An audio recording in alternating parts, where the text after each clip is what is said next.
कहानी की शुरुआत में दिखाया जाता है कि बुलबुल, जो कि करीबन एक 5 साल की बच्ची है, उसकी शादी एक बड़े ठाकुर से की जा रही है। शुरुआत में बच्ची को लगता है कि उसकी शादी ठाकुर के भाई सत्या से की जा रही है, जो कि उसी की उम्र का है।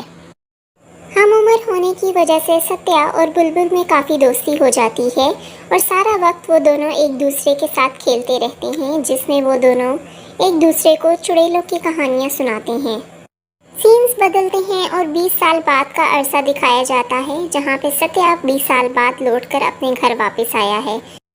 घर वापस लौटने पर सत्या पर इंकशाफ होता है कि बड़े ठाकुर का पागल जुड़वा भाई महेंद्र कत्ल किया जा चुका है और लोगों का ये कहना है कि उसके कत्ल के पीछे एक चुड़ैल का हाथ है। और इंडियन कल्चर के अनुसार महेंद्र की बेवा विनोदनी अब उस घर में नहीं रहती और उसके बाल भी काट दिए जाते हैं, क्योंकि वो अब एक बेवा है और बड़ा ठाकुर खुद गांव छोड़कर जा चुका है। सत्या विनोदनी को घर वापस ले आता है और अपने भाई महेंद्र के कत्ल की खोज में लग जाता है। इस खोज के लिए वो अपने साथ कुछ लोगों को लेकर जंगल की ओर रवाना होता है, ताकि उस चुड़ैल को पकड़कर मार सके। इसकी खोज के दौरान एक शख्स मारा जाता है और उस कत्ल को देखकर सत्या ये नतीजा अखज़ करता है कि इसमें किसी चुड़ैल नहीं बल्कि इंसान का हाथ है। सत्या को ये बात भी वापस आने पर काफ़ी खटकती है कि सुदीप, जो कि गांव का एक डॉक्टर है, रोज़ाना उसके घर बुलबुल के पैरों की जांच करने आता है और उसे ये बात काफ़ी नागवार गुजरती है कि वो रोज़ाना बुलबुल के पैरों को क्यों देखने आता है। उस शख्स के मरने पर सत्या को बुलबुल से पता चलता है कि वो शख्स काफ़ी जालिम था और अपनी बीवी पर बहुत जुल्म करता था और बुलबुल को उसकी मौत पर ज़रा भी अफसोस नहीं होता। सत्या बुलबुल को समझाने की कोशिश करता है कि वो बड़े ठाकुर से माफ़ी मांग ले, क्योंकि यकीनन गलती बुलबुल की ही होगी, जिसकी वजह से बड़ा ठाकुर नाराज़ होकर घर छोड़ के गया है। और वो उसको समझाता है कि सुदीप का रोज़ाना उनके घर आना किसी भी हस्बैंड को गवारा नहीं गुजरेगा, इसलिए बुलबुल को चाहिए कि वो अपने शोहर को मनाए और सुदीप के साथ अपना ताल्लुक़ ख़त्म करे। ये सुनकर बुलबुल को काफ़ी गुस्सा आता है और वह सत्या से कहती है कि वो भी बाकी आम रवायती मर्दों जैसा ही निकला है। कहानी फ्लैशबैक में चली जाती है, जिसमें ये दिखाया जाता है कि विनोदनी इंद्रनील को बुलबुल के खिलाफ भड़काती है, क्योंकि विनोदनी खुद इंद्रनील यानी कि बड़े ठाकुर को पसंद करती है।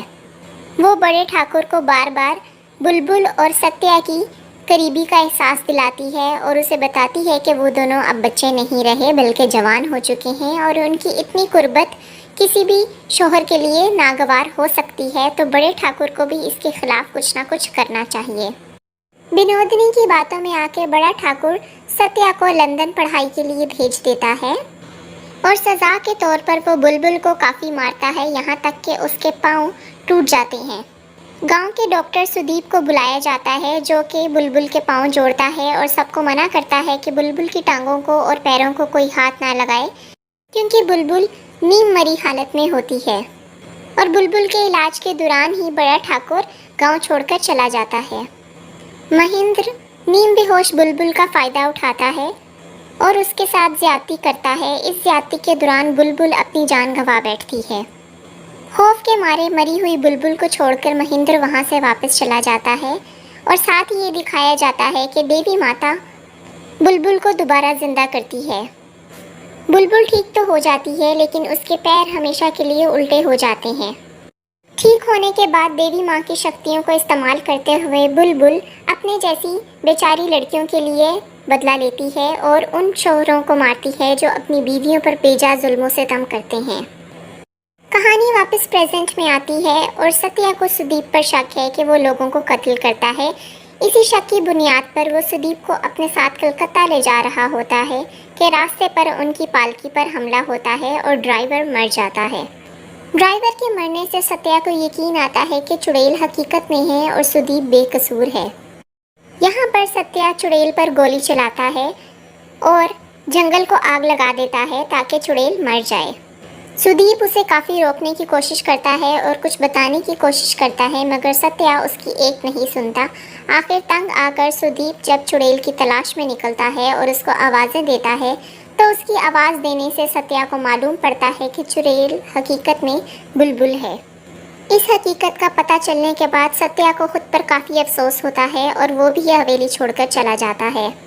जाते जाते वो अपने भाई बड़े ठाकुर को एक चिट्ठी लिखकर जाता है, जिसमें वो उसे कहता है कि उसे आज बहुत अफसोस हो रहा है, ये सोचते हुए कि वो उसका भाई है और वो ज़िंदगी में कभी भी बड़े ठाकुर के जैसा नहीं बनना चाहता।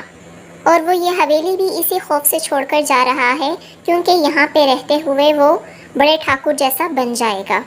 फिल्म के एंड पर दिखाया जाता है कि बड़ा ठाकुर अपनी हवेली में वापस आता है और वहाँ पे जब वो रात को सो रहा होता है तो कोई उसका नाम पुकारता है और वो उठ के देखता है तो बुलबुल, जो कि राख से निकलती है, उसे पुकार रही होती है।